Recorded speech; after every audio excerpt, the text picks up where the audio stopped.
Assalamualaikum warahmatullahi wabarakatuh.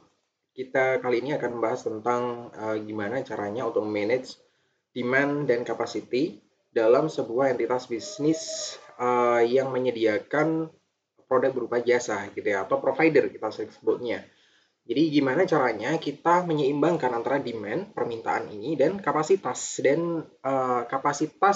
layanan yang kita punya gitu ya. Jadi memang di sini akan sedikit unik, sedikit berbeda dengan ketika kita membahas di produk-produk barang ya. Karena di produk barang, barang itu biasanya sifatnya pada umumnya itu adalah tahan lama gitu ya. Artinya kalau misalnya barang itu nggak laku sekarang, mungkin masih bisa laku besok, disimpan buat besok, atau buat besok yang lagi, atau mungkin untuk beberapa bulan ke depan gitu ya. Cuman kalau di service itu akan berbeda. Jadi kalau misalnya, let's say kita bahas tentang pesawat gitu ya. Kalau misalnya dari sebuah pesawat itu yang laku okupansinya hanya 50% dari total kapasitas pesawat, maka yang 50% ini juga nggak akan bisa dijual di kesempatan berikutnya lagi gitu kan. Jadi ya 50% itu udah hangus gitu, 50% terisi, 50% kursi yang nggak terisi itu dianggapnya ya udah hangus gitu ya.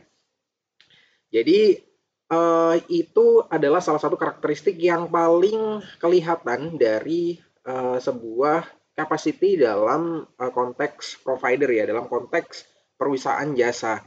Jadi memang itu bakal jadi tantangan buat kita gimana caranya untuk menyeimbangkan demand and capacity ini pada saat tertentu. Karena kita harus ngerti kemudian kalau misalnya di waktu tertentu itu demand bakal naik, kemudian capacity juga akan harus kita tingkatkan, dan sebagainya juga. Di saat-saat tertentu yang misalnya kita nggak butuh capacity terlalu besar, karena memang demand di situ nggak gitu ada, itu ya kapasitasnya kita turunin.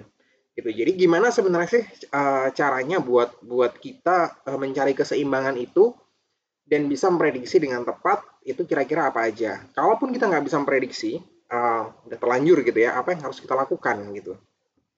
Nah ini akan kita bahas pada bahasan kita di sesi kali ini. Oke, yang pertama kita akan membahas tentang variasi atau macam-macam ya hubungan antara demand dengan kapasitas gitu. Jadi permintaan dengan kapasitas itu uh, hubungannya kayak gimana aja sih variasinya?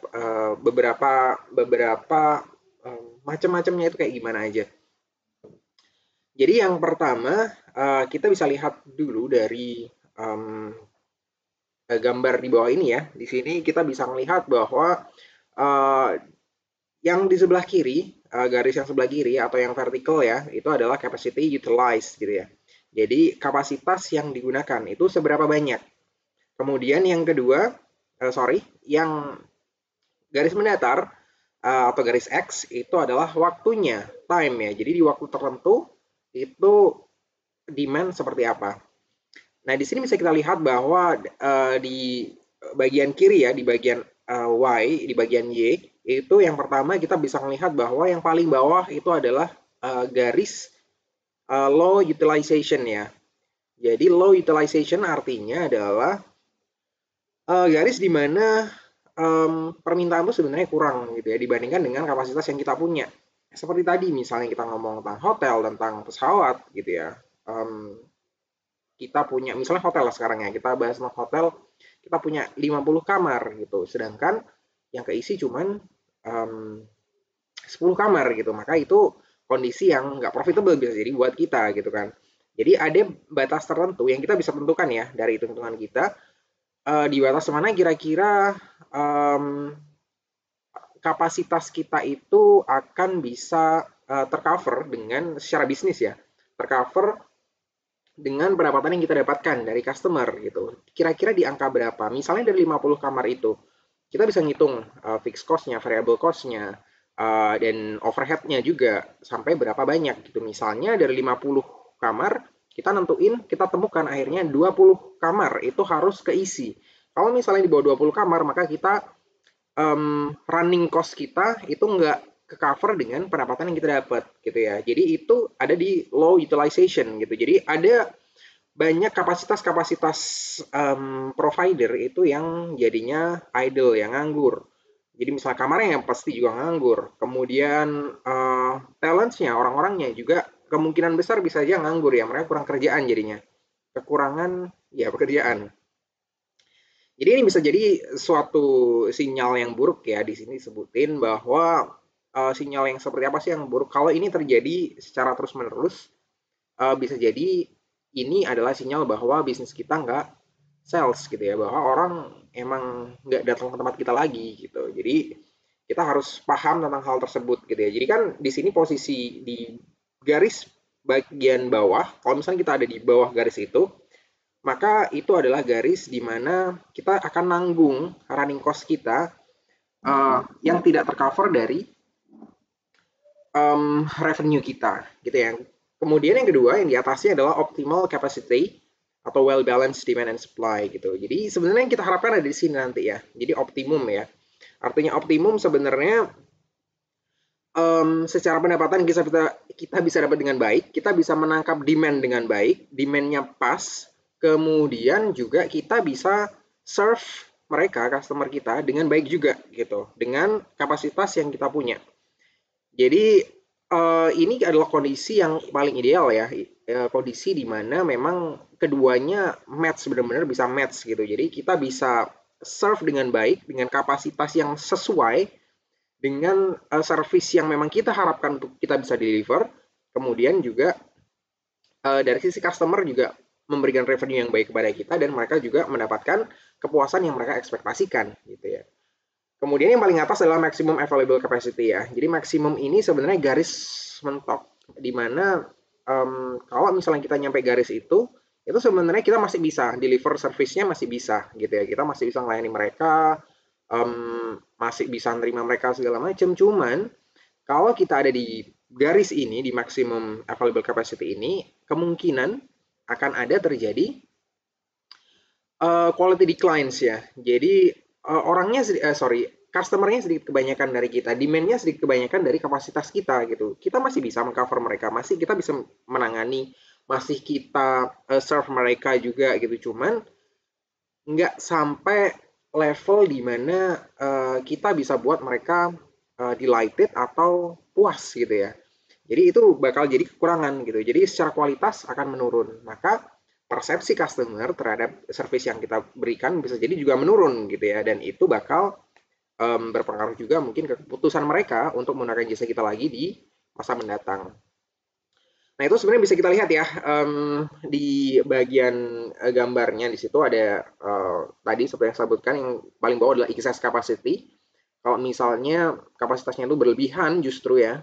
Kemudian yang di atasnya warna biru itu adalah ideal use. Kemudian yang atasnya adalah demand exceeds optimal capacity. Sebenarnya kita masih bisa nge-serve mereka, cuman kualitasnya udah menurun karena nggak sebaik kalau misalnya kita di batas optimum ya.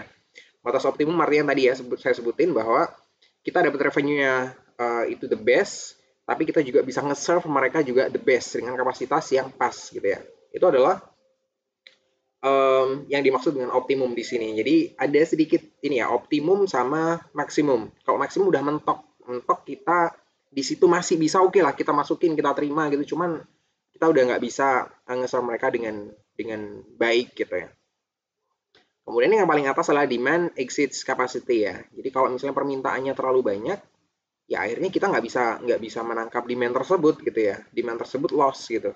Demand tersebut lepas atau lari ke tempat lain. Ya udah gitu ya. Berarti emang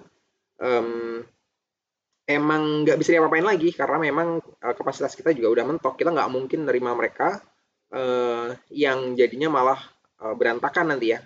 Kita udah di posisi maksimum, udah nge-serve customer yang udah ada di dalam aja udah kewalahan, apalagi masih nambah customer yang baru. Oke, kemudian yang berikutnya adalah kita lebih fokus sedikit tentang kapasitas gitu ya. Jadi di kapasitas ada memang constraint yang spesifik di bisnis tertentu ya, di tipe bisnis jasa tertentu gitu. Jadi misalnya di sini yang time itu kalau misalnya perusahaan accounting, perusahaan consulting, perusahaan medical gitu ya, waktunya terbatas gitu ya. Jadi mereka Pada umumnya ya, ini pada umumnya. Jadi ada penjelasan yang di bagian kanan yang kecil. Oh, sorry, kepencet.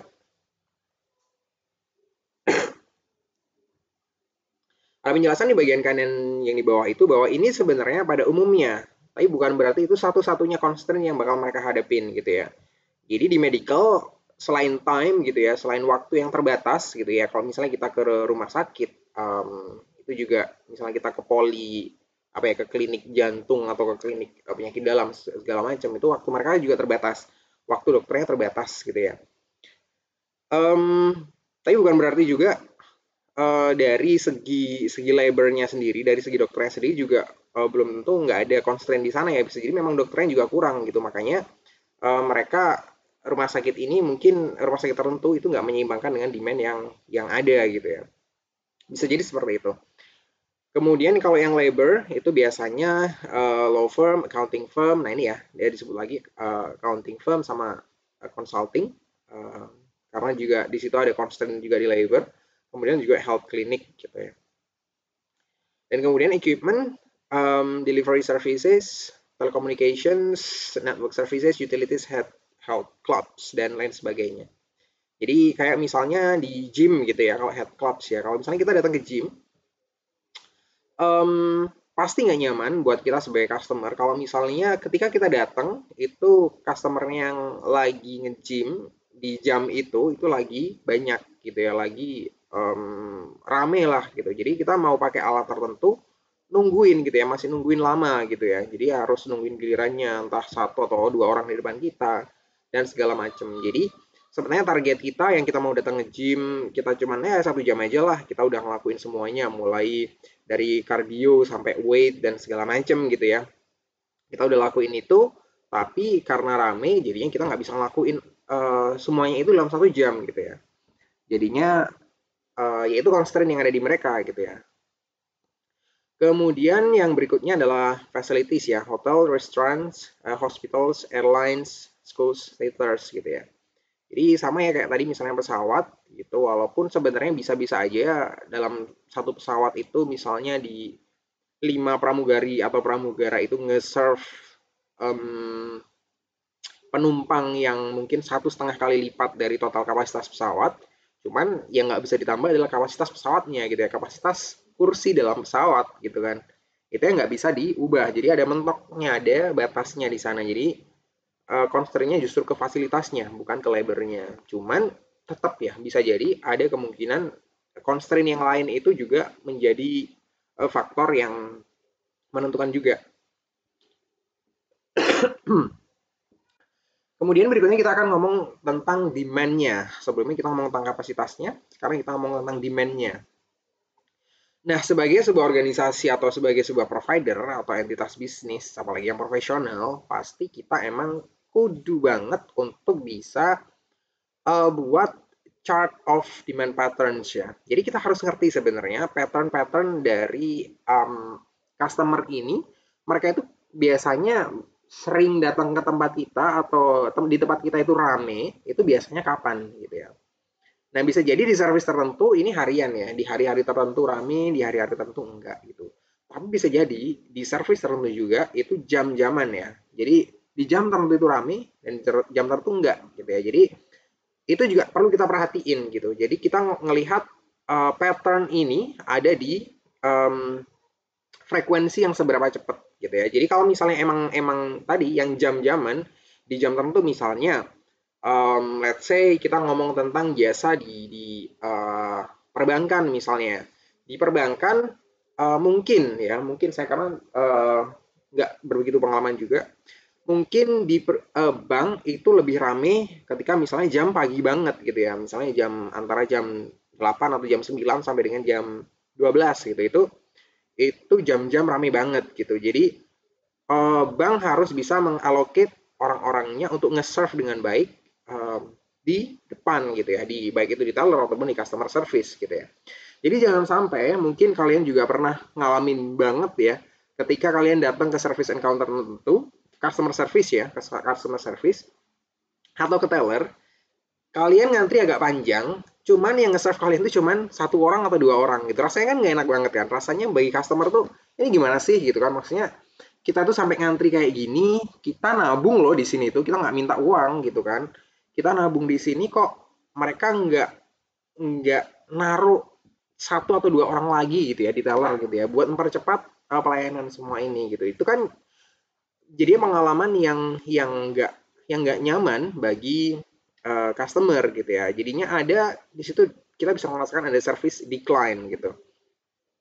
Jadi jangan sampai itu terjadi gitu. Itu adalah efek bahwa kita nggak bisa memprediksi dengan baik eh, demand yang bakal datang di jam tertentu. Padahal di dunia perbankan mungkin memang frekuensinya harusnya per jam ya.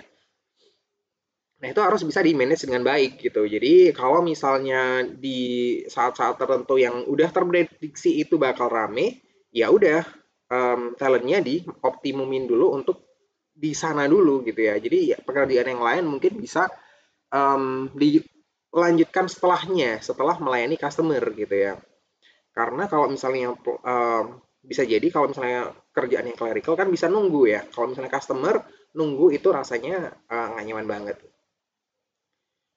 Kemudian berikutnya adalah predictable cycles ya. Nah ini tadi yang saya sebut dengan frekuensi gitu ya. Jadi cycle-nya itu seberapa seberapa sering, seberapa lama juga terjadinya gitu. Misalnya di jasa-jasa tertentu yang mungkin hubungannya dengan hospitality ya atau mungkin leisure ya. Dengan leisure itu kalau misalnya ke theme park gitu ya atau apa ya theme park itu wahana bermain kayak misalnya di Dufan gitu ya kalau di Jakarta atau Jawa Timur Park kalau di Batu Malang gitu atau di Jogja kayak Gembira Lokal lah ya. Uh, theme park seperti ini mereka harus ngerti cycle-nya bahwa memang biasanya rame ketika liburan gitu ya. Jadi ketika liburan mereka biasanya rame, entah itu libur panjang atau libur weekend gitu. Libur weekend rame sih, cuman masih di kapasitas optimum mereka misalnya. Cuman kalau misalnya udah libur panjang bakal crowded banget gitu ya. Dan yang unik adalah sebenarnya di service yang seperti ini mereka nggak akan mungkin kan untuk nulisin di depan itu sudah penuh gitu ya, sudah penuh hanya karena di dalam udah terlalu rame. Biasanya sih tetap dimasuk-masukin aja gitu kan. Jadi jarang seperti itu. Jadi biasanya rame banget di parkiran aja udah rame banget, di parkiran aja ngantri untuk datang ke sana aja udah ngantri. Apalagi di dalamnya gitu ya, di dalamnya fasilitas-fasilitas umum pun juga kita ngantri ke toilet ngantri, beli makanan ngantri dan lain sebagainya. Jadi cycle ini harus dipahamin banget gitu ya. Nah, cara memahaminya ya salah satunya adalah dengan tadi ya dengan data yang kita punya dari transaksi-transaksi yang ada sebelumnya itu kayak gimana gitu. Jadi kita ramenya ada di mana gitu. Jadi kelihatan. Nah, nggak semua dari cycle tersebut itu bisa diprediksi memang ya. Jadi nggak semuanya itu relate sama sesuatu yang bisa kita cari penyebabnya dan itu rutin terjadi gitu ya. Cyclical, apa ya? Berulang-ulang terjadi. Jadi nggak semuanya seperti itu. Ada bisa jadi memang ada beberapa nanti permintaan yang sifatnya random ya. Sifatnya random ini seperti apa? Kayak misalnya kita ngomong tentang Zoom gitu ya. Ngomong tentang Zoom atau ngomong tentang layanan internet gitu ya. Itu bakal ngerasain random demand fluctuation ini banget ketika di awal-awal pandemi kemarin gitu. Jadi mereka ngerasain bahwa ada lonjakan yang sangat-sangat signifikan yang mungkin mereka nggak bisa cover sebelumnya. Jadi mereka keep up dengan demand-nya, berusaha keep up dengan demand, tapi ya mungkin karena mereka perusahaan besar jadinya nggak terlalu kelihatan mereka mereka terlalu ini ya terlalu nggak mereka nggak kelihatan fail lah mereka kelihatan oke lah mereka masih bisa menampung kapasitas yang ada gitu kan bahkan sekarang ya smooth aja Zoom saat ini ya smooth aja nggak ada glitch atau error segala macam gitu jadi random demand fluctuation ini perlu kita juga pahamin juga kira-kira apa sih faktor-faktor yang bisa menyebabkan service kita ini suatu saat demand-nya bakal naik banget atau justru turun banget. Itu kira-kira faktor apa aja? Misalnya tadi ya kayak bencana alam, wabah, dan hal-hal lain yang nggak bisa kita prediksi. Cuaca misalnya. Kalau misalnya sifatnya jam-jaman ya, itu cuaca bisa jadi gitu. Jadi kayak misalnya di apa ya di movie gitu ya, di apa namanya, sinema bioskop, di bioskop itu mungkin juga akan terjadi perubahan perubahan secara fluktuatif yang random gitu ya. Bisa jadi mungkin karena cuaca juga gitu ya. Kalau misalnya yang nonton banyak yang naik motor gitu kan. Kalau misalnya yang nonton banyak yang naik mobil, saya kira juga nggak terlalu berpengaruh gitu ya. Jadi hal seperti itu. Kemudian yang terakhir adalah demand patterns by market segment gitu. Jadi bisa jadi memang di um, segmen tertentu itu um, cycle-nya bisa bisa dianalisis, bisa diketahui banget, mereka predictable, tapi bisa jadi di segmen tertentu, segmen yang lain itu juga random gitu ya. Jadi contohnya tadi kalau misalnya kita balik ke perbankan gitu ya. Di perbankan mungkin dari transaksi harian orang-orang yang ada di sana mungkin bisa predik ya. Jadi mungkin dari resources berupa kesiapan dananya ya, kesiapan dana dari misalnya dari sebuah bank gitu. Jadi ketika orang melakukan penarikan dana dan segala macam, maka sebenarnya harus siap ada uang cash kan di sebuah bank gitu kan. Jadi kalau misalnya di suatu saat ada orang nasabah premium misalnya atau nasabah priority datang mau narik uang dalam jumlah besar, misalnya narik uang dalam jumlah 2 miliar gitu ya. Bisa jadi bank nggak siap dengan dana yang sebanyak itu gitu kan. Mungkin bank-bank yang cabang atau cabang membantu yang atau unit gitu ya yang bukan cabang besar bisa jadi mereka nggak siap dengan uang cash sebanyak itu kalau misalnya ada nasabah mereka yang mau narik. Maka mereka memang biasanya untuk hal ini menerapkan yang namanya reservation ya atau mereka harus konfirmasi dulu 1 hari sebelum melakukan penarikan bahwa besok saya akan melakukan penarikan sebesar sekian gitu. Atau mungkin berapa hari saya kurang tahu ya. Mungkin di tiap bank berbeda-beda. Yang pernah saya alami adalah 1 hari gitu. Jadi 1 hari sebelumnya kita harus sudah konfirmasi kalau misalnya kita mau melakukan penarikan yang dalam jumlah yang besar gitu. Jadi itu yang perlu kita pahami juga gitu ya. Jadi tergantung dari segmennya bisa jadi memang berbeda-beda. Nah ini data ini bisa kita dapatkan dari mana? Sekali lagi dari data transaksi kita ya. Dari data transaksi terjadinya kapan, customer tersebut ada di segmen mana dan lain sebagainya itu bisa kita pilah-pilah ya dengan data analytics-nya nanti gitu kira-kira. Oke, untuk demand saya kira udah clear ya. Nah, sekarang sebenarnya gimana? Kita udah bahas tentang demand, bahas tentang capacity, gimana caranya sebenarnya untuk bisa match keduanya ya. Jadi kapasitas dengan demand ini biar mereka nyambung gitu ya. Biar kita tetap berada pada kapasitas di mana kita bisa mengcover demand yang datang gitu ya. Dan dalam waktu yang sama, kita juga nggak membiarkan terjadinya kapasitas kita yang terbuang percuma. Oke, yang pertama ini ada namanya shift demand ya. Jadi emang demandnya yang kita utak-atik ya, demandnya yang kita coba untuk rekayasa. Bukan rekayasa apa ya? Coba untuk intervensi gitu ya. Jadi kalau misalnya demand too high itu gimana? Kalau misalnya demand too low gimana? Kita di sini ngomong tentang demandnya. Nah, kalau misalnya demand-nya terlalu tinggi, maka kita bisa reduce demand during peak times ya. Jadi di saat-saat yang peak tadi, kita udah ngomong tentang saat-saat peak itu kapan ya, bisa jadi pas liburan, pas weekend, jam-jam tertentu misalnya. Itu kita bisa reduce demand during peak times gitu. Yang pertama adalah nyampein ke customer kita tentang busy days ya. Jadi tentang jam yang rame itu jam kapan. Nah ini udah banyak service provider saya kira udah melakukan hal itu ya. Jadi jangan datang ke tempat mereka kalau misalnya hari Senin, misalnya contoh hari Senin biasanya rame. Jangan datang ke tempat mereka kalau misalnya hari-hari tertentu gitu ya. Cuman memang ini tergantung cara kita mengomunikasikan ke mereka juga ya. Jadi jangan bilang yang seperti saya bilang barusan ya. Jangan datang hari Senin ya. Mereka nggak datang sama sekali nanti ke tempat kita gitu. Jadi memang itu harus di package dengan komunikasi yang bagus.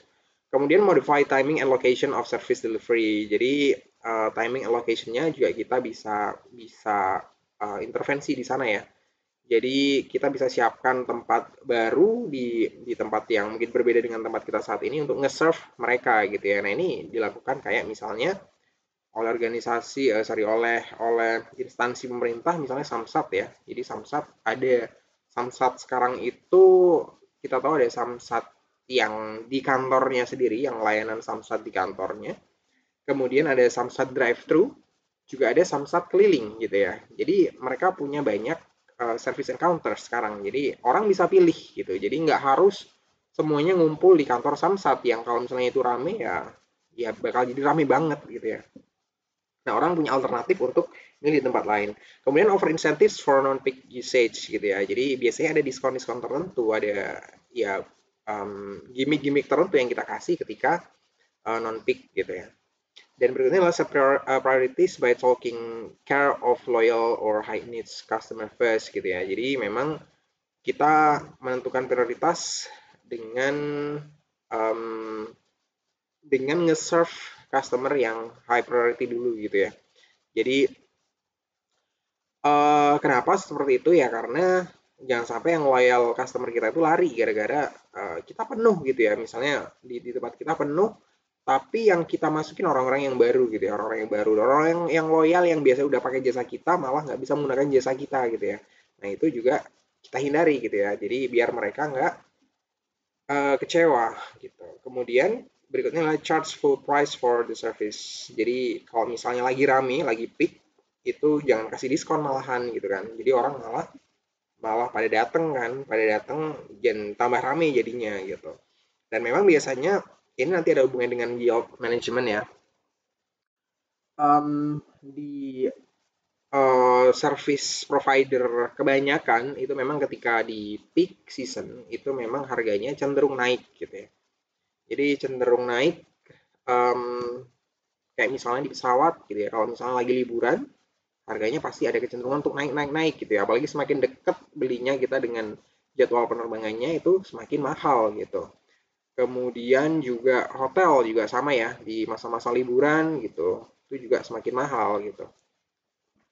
Itu biasanya yang terjadi dan itu memang bisa dimanfaatkan untuk yield management kita ya. Jadi untuk kita bisa dapat dapat revenue yang lebih gede dari permintaan yang emang lagi naik tersebut. Kemudian gimana kalau misalnya kasusnya adalah demand itu justru terlalu low ya. Jadi yang kita bisa lakukan adalah increase demand to match capacity. Jadi demand-nya yang kita boost gitu ya. Cara nge-boostnya gimana? Jadi tadi sama seperti yang di ketika too high itu kita bisa educate mereka untuk datang ketika lagi nggak peak gitu ya. Nah, kalau misalnya saya sebagai customer sih, saya cenderung orang yang malas ngantri ya. Bukan saya berarti nggak mau ngantri. Kalau misalnya saya harus ngantri, ya saya bakal antri. Cuman saya akan hindari antrian gitu ya. Kalau misalnya ada jam yang nggak ngantri, waktu yang nggak ngantri, saya akan pilih waktu yang nggak ngantri gitu. Jadi, untuk orang-orang yang mungkin seperti saya, hal ini penting ya. Jadi diinfokan ke kita kapan sih biasanya nggak rame itu kapan gitu. Jadi kita ngerti. Jadi setiap kita datang ke sana, ya pas nggak rame gitu ya. Ya, ini tergantung juga ya dengan kebutuhan customer itu kayak gimana. Kalau kebutuhan customernya emang rata-rata adalah customer yang urgent di sana, ya maka emang nggak bisa gitu ya. Jadi kayak rumah sakit, ya nggak bisa diginiin ya. Maksudnya eh hari-hari, misalnya hari-hari tertentu tuh rame gitu ya. Datangnya di sini kalau pas sepi aja ya nggak bisa, mereka sakit gitu kan. Harus mendapat penanganan segera. Kemudian yang berikutnya adalah very how the facility is used gitu. Jadi kita juga bisa nentuin gimana fasilitas, kalau misalnya constraint-nya ada di fasilitas, itu fasilitasnya gimana caranya bisa digunakan dengan optimum oleh customer kita gitu ya. Jadi gantian makanya. Jadi artinya gantian kalau misalnya tadi di gym gitu ya, di gym ada orang yang lagi kardio gitu ya. Jangan semua orang lagi ada di tempat kardio gitu kan. Misalnya cuman ada berapa alat ya, misalnya ada let's say 20 alat untuk kardio. Ya kalau misalnya di situ ada 20 orang yang masuk atau mungkin 30 orang yang masuk dan semuanya ada di kardio, maka ya bakal ngantri di kardionya gitu ya. Nah, gimana caranya kita bisa manage juga flow dari customer ini untuk ya nyesuaiin ya gantian ya. Jadi ada beberapa orang yang lagi di kardio, ada beberapa orang yang lagi di alat-alat yang lain, alat-alat weight machine gitu ya misalnya ya, atau yang lainnya juga gitu. Itu kita manage gitu ya. Di sini sih secara detail untuk bisnis gym saya kurang paham ya untuk cara manage manage customernya karena biasanya juga kalau kita ke tempat gym kan langsung pakai-pakai aja alatnya gitu kan nggak ada yang ngarahin kita harus ini dulu kecuali kita pakai jasanya personal trainer. Kemudian yang berikutnya adalah vary the service offering gitu. Kemudian ini udah clear ya saya kira ya untuk service offeringnya di banyakin macam-macamnya. Kemudian differentiate on price gitu. Ini saya kira juga clear ya. Jadi secara pricing kita kasih price yang diskon, yang murah untuk orang biar datang gitu ya. Jadi um, pasti kan kalau misalnya kita kayak di hotel atau di pesawat atau yang constraint-nya itu sebenarnya lebih ke fasilitas, ketika fasilitas itu nggak terpakai, maka sebenarnya di situ ada kerugian gitu ya. Ada potensi kerugian di fasilitas yang nggak kepakai. Cuman bukan berarti kalau misalnya itu kita harganya kita obrol ngawur-ngawuran gitu ya, orang bakal ketika orang datang, maka kita bakal untung juga belum tentu gitu ya. Kita harus ngitung banget yang seperti tadi saya bilang di awal, kita harus ngitung banget di poin berapa, di titik mana kita itu bisa nge-serve dengan baik, tapi kita juga dapat untung gitu ya. Jadi jangan sampai for the sake of full room capacity, kita akhirnya udah orang biarin masuk aja gitu kan ya, biarin masuk biar biar laku gitu. Padahal di situ justru ada potensi kerugian gitu ya. Jadi fixed cost bukan satu-satunya pertimbangan, di situ juga ada variable cost gitu ya. Jadi kayak di hotel nggak cuman kamarnya kosong, iya kamar kosong itu emang ada potensi kerugian. Tapi kalau misalnya orang datang dengan harga terlalu murah, bisa jadi tambah rugi karena kita masih ada beban untuk nge-serve mereka, untuk laundry, yang itu juga nggak murah gitu ya, untuk bersihin kamarnya dan segala macam gitu ya. Listrik ada penggunaan, air ada penggunaan juga. Jadi itu harus dipertimbangkan dengan baik. Jadi di poin berapa, di harga berapa kira-kira kita bisa ngelepas fasilitas kita di harga minimum gitu ya. Kalau kita mau ngediskon tuh mau ngediskon sampai sampai semurah apa sih? Nah, itu harus kita pertimbangkan dengan baik. Dan berikutnya kita ngomong tentang capacity-nya ya. Jadi kita adjust capacity. Kalau misalnya demand-nya too high, jadi increase capacity temporarily. Ini saya pernah sebut di sesi-sesi sebelumnya ya. Jadi kalau emang lagi rame, ya gimana caranya ya stretch people ya. Artinya stretch people itu yang orang mungkin jam kerjanya cuma 8 jam, kita tambahi dengan jam lembur gitu ya. Jam lembur. Kemudian fasilitasnya juga kita tune up buat bisa serve dengan jangka waktu yang lebih panjang misalnya. Dan lain sebagainya. Kemudian ini juga yang juga nggak kalah penting adalah use part-time employees ya. Jadi banyak di misalnya di EO atau misalnya di hotel juga sama, itu yang menggunakan part-time employees ketika memang mereka lagi peak ya, ketika mereka emang lagi rame banget gitu, banyak banget hal yang dikerjain, maka mereka bisa sourcing dari tenaga part-time employees. Dan yang berikutnya adalah cross-train employees gitu ya. Nah, di sini sebenarnya ada hubungannya dengan stretch tadi ya, stretch in terms of job apa ya, description gitu ya. Jadi kalau misalnya orang biasanya itu bagian bagian customer service, kayak customer service nggak mungkin ya. Orang biasanya jadi bellboy gitu ya di hotel misalnya, kita stretch sampai misalnya mereka juga kita training jadi orang yang bisa ngerapiin kamar dan lain sebagainya gitu ya. Jadi itu bakal bermanfaat ketika memang itu nanti dibutuhin gitu ya. Dan kemudian outsource activities, ya ini kalau kita butuh tenaga-tenaga outsource ya, jadi aktivitas-aktivitas non inti mungkin yang biasanya kita outsourcing ya. Jadi yang non inti kita outsourcing, jadi kita nggak mikir yang hal-hal yang di luar core bisnis kita gitu. Tapi bahkan sebenarnya juga ada yang di bisnis intinya pun itu juga di outsource kan ya, seperti di perbankan itu masih ada teller-teller yang mereka kontraknya dengan bank itu adalah sebagai tenaga outsourcing ya, yang mereka sebenarnya dari perusahaan lain, bukan dari bank itu sendiri.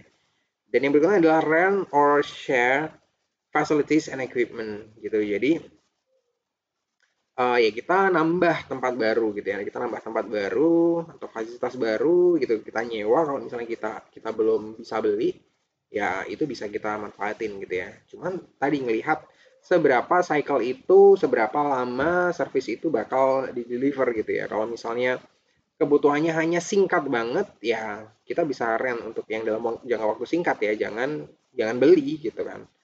Jadinya nanti high fixed cost juga kita kalau misalnya kita harus beli. Dan yang berikutnya adalah kalau misalnya demand-nya terlalu rendah ya, kita adjust capacity-nya kayak gimana?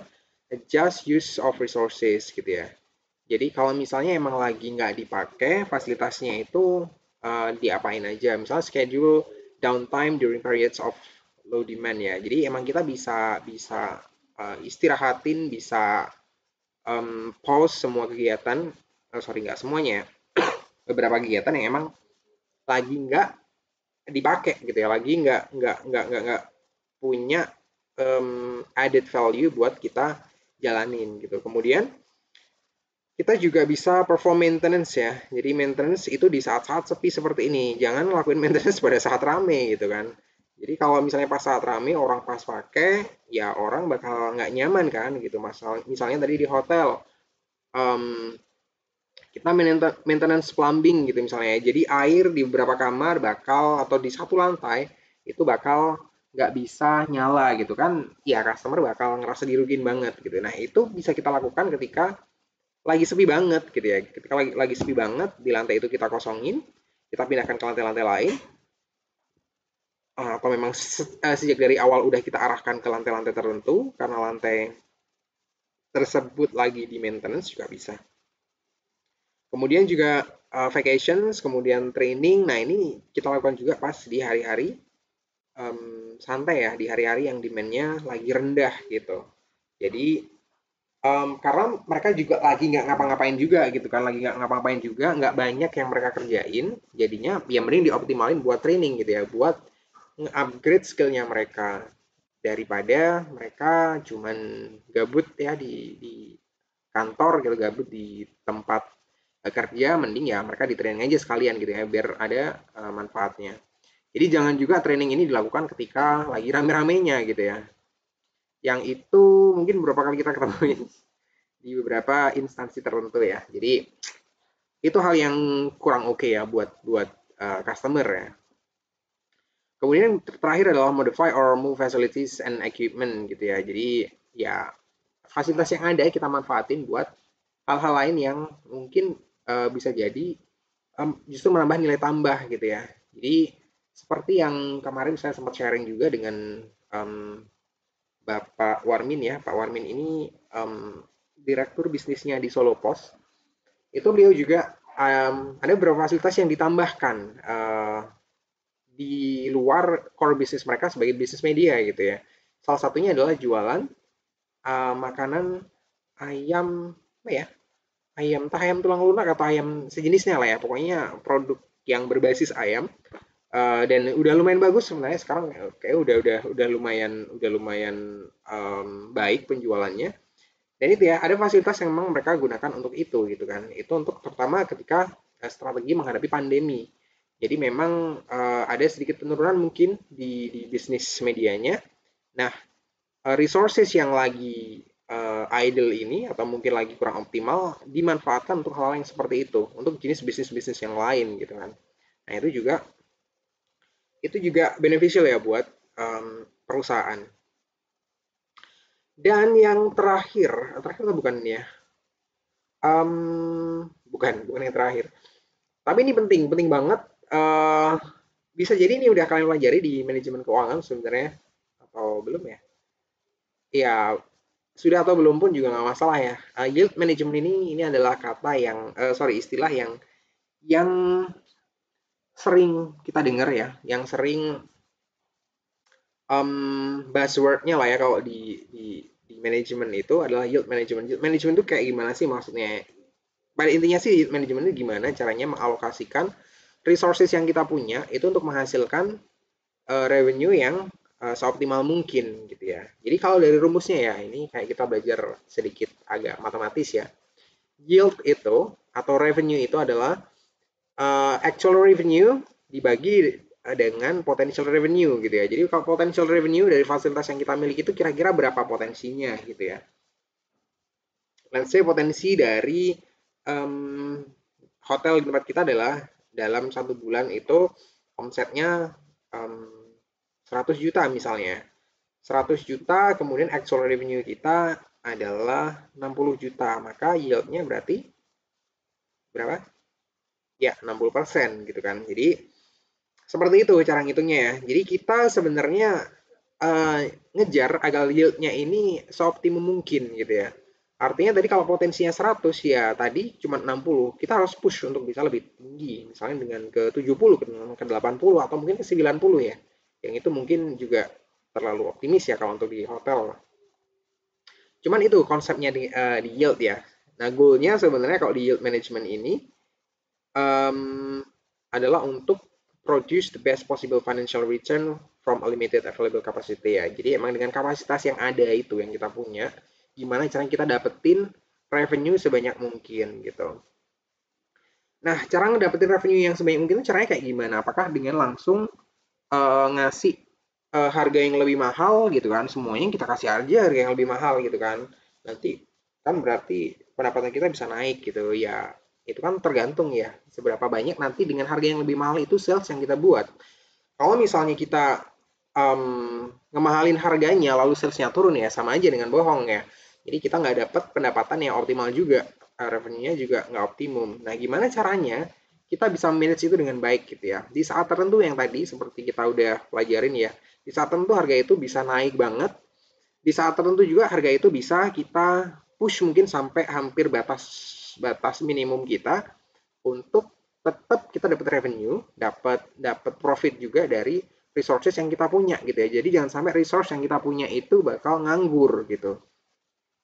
Jadi kayak gitu. Dan di waktu-waktu apa aja itu kita harus bisa manage gitu ya. Di waktu tadi misalnya pas waktu waktu ramenya kapan, di segmen yang mana juga itu kan ketika kita tahu, maka kita bisa bisa target ya. Oke, di segmen ini berarti harganya bisa naikin, di segmen ini harganya tetepin gitu. Gitu kita juga bisa. Nah, ini nanti akan hubungannya kita dengan orang-orang di bagian sales ya. Kalau kita di bagian marketing strateginya, ya nanti kita akan berhubungan dengan bagian sales gitu. Gimana caranya sales ini juga ya tadi seperti ngeset harga dan lain sebagainya itu perlu koordinasi dari kita. Nah, yang jelas memang yield management ini cocoknya emang buat yang kita punya fixed capacity yang lumayan besar gitu ya, atau lumayan banyak gitu ya. Kemudian juga inventory kita sifatnya perishable ya, artinya perishable itu enggak tahan lama. Kemudian different market segments or customers gitu ya. Ini tadi udah saya sebutin. Have low marginal sales cost and high marginal capacity change cost.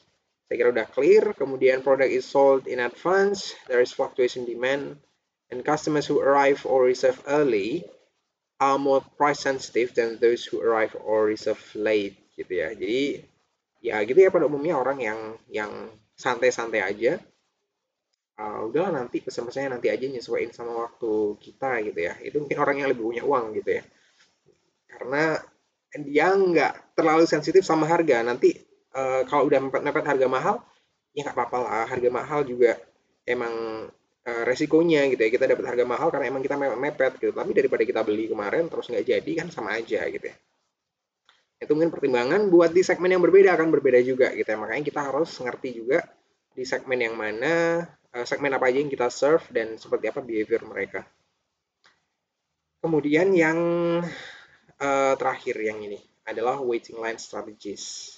Ini gimana kalau misalnya tadi kita udah ngomong gimana kita match antara demand sama kapasitinya. Nah, ketika itu nggak terjadi, maka pasti ada antrian, ada bottleneck gitu ya di service encounter kita. Nah, gimana caranya untuk memitigasi atau menghandle antrian ini dengan baik gitu ya. Yang pertama bisa kita lakuin adalah strateginya employ operational logic ya. Jadi kita harus bisa membuat operation di tempat kita itu yang selin mungkin gitu ya. Ini tentu sebenarnya secara teknis bukan bukan domain kita, bukan domain seorang marketer gitu ya. Jadi untuk ngerti banget proses apa aja yang secara operation itu bakal bisa optimum, memang bukan domain kita ya, basically. Cuman kita perlu ngerti juga gitu. Customer itu kayak gimana? Kita kan udah pelajari tentang blueprint ya. Gimana service encounter itu kita kita analisis satu persatu gitu ya. Jadi gimana kira-kira kita memposisikan diri sebagai customer kalau kita mendapat pelayanan seperti ini, kalau misalnya waiting line-nya seperti ini, kalau misalnya prosedurnya di dalam sebuah perusahaan atau di sebuah customer service itu seperti ini, di loket antriannya seperti apa, apakah pakai nomor antrian atau pakai waiting line langsung ngantri di belakangnya gitu ya, kayak pembayaran di Indomaret gitu yang banyak sering nyerobot juga. Jadi hal yang seperti itu harus kita pertimbangkan gitu ya. Yang ngerti memang nanti adalah orang-orang di bagian operation, cuman kita harus ngomong bareng dengan mereka gitu ya. Jadi kira-kira um, efisien itu satu hal, tapi juga experience bagi customer ini juga hal yang juga penting gitu ya. Jadi jangan sampai customer ngerasa bahwa antriannya itu semakin panjang hanya karena uh, hanya karena prosedur di tempat kita yang beribet ya. Jadi contohnya adalah ada di salah satu instansi pemerintahan tertentu yang kalau ketika kita datang ngurus sesuatu kita harus ke loket A dulu. Habis dari loket A ke loket B, habis dari loket B ke loket C yang itu nggak tahu di mana, signage-nya nggak jelas. Cuman kita harus kesana kemari gitu ya. Kesana kemari nggak jelas kita harus kemananya. Padahal mereka juga adalah instansi yang dapat ISO gitu ya. Jadi ini bagi saya sih something yang nggak bisa diterima ya sebenarnya dari kita sebagai customer gitu. Walaupun mungkin nggak ada pilihan lagi buat kita untuk ngurus sesuatu kecuali di instansi pemerintah gitu ya. Sebenarnya pemerintah harus ngevaluasi tentang hal tersebut gitu. Jadi experience dari kita sebagai customer harusnya tetap diperhatikan. Jadi orang itu yang biar datang tuh agar nyaman, biar tertib, itu kayak gimana harusnya itu diperhatikan. Jadi kayak gitu. Kelebihan yang kedua adalah establish a reservation process ya. Nah, di mana kalau misalnya waiting line itu emang terlalu menjemukan ya, membuat online nggak nyaman, maka kita bisa pertimbangkan untuk reservation. Reservation ini artinya kita udah pesen di antrian tertentu ya, jam tertentu misalnya. Kalau jam tertentu sih saya kira masih jarang ya kalau di Indonesia ya. Jadi contohnya kalau misalnya kita ke dokter gigi atau ke dokter umum, praktek dokter spesialis misalnya, kita reserve, even kita reserve gitu ya. Even kita harus datang gitu kan, datang reserve tempat mereka, kita dikasih nomor mungkin, nomor 20 gitu ya. Yang jadi pertanyaan adalah nomor 20 ini di-serve-nya kapan, jam berapa gitu kan kita nggak ngerti. Nah itu jadi hal yang challenging juga buat kita. Akhirnya tetap aja sebenarnya walaupun kita nomor 20, kalau startnya prakteknya jam 6 ya kita datang jam tujuan lah ya udah datang gitu. Padahal kita bisa jadi di serve baru jam 9 gitu.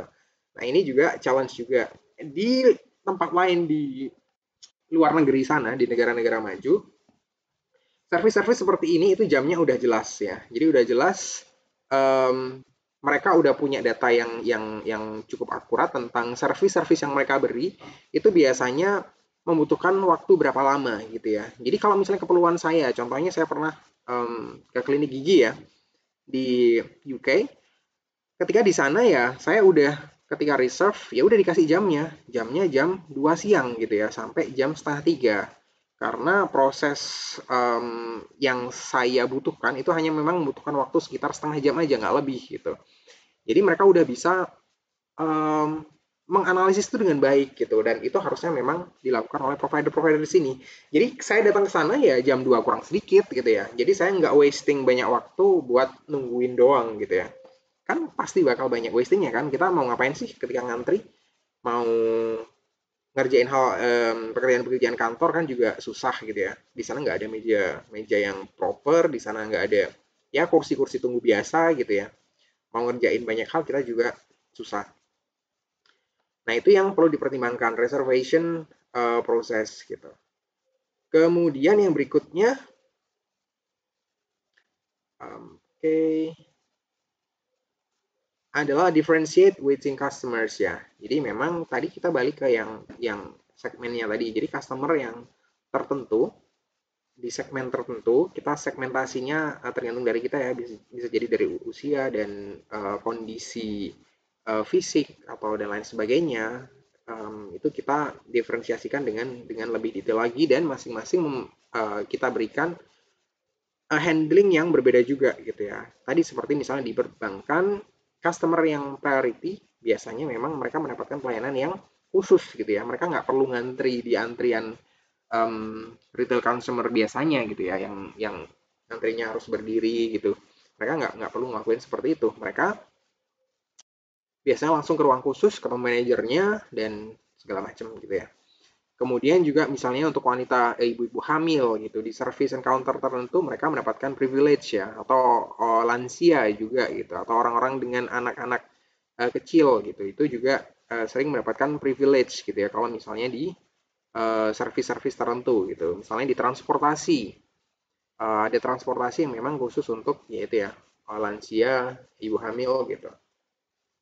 Dan yang terakhir adalah make waiting more pleasurable ya. Jadi kita harus buat kalau emang mereka harus terpaksa nunggu, ya nunggunya yang nyaman gitu ya, nunggunya yang menyenangkan gitu. Jadi ini udah sering kita temuin sih ada banyak ya tempat nunggu yang kita pakai nomor nunggunya, kemudian pakai sofa, ada TV-nya juga, ada wifi dan lain sebagainya, ada koran gitu ya. Jadi kita bisa doing something. Bahkan ada salah satu di salah satu dealer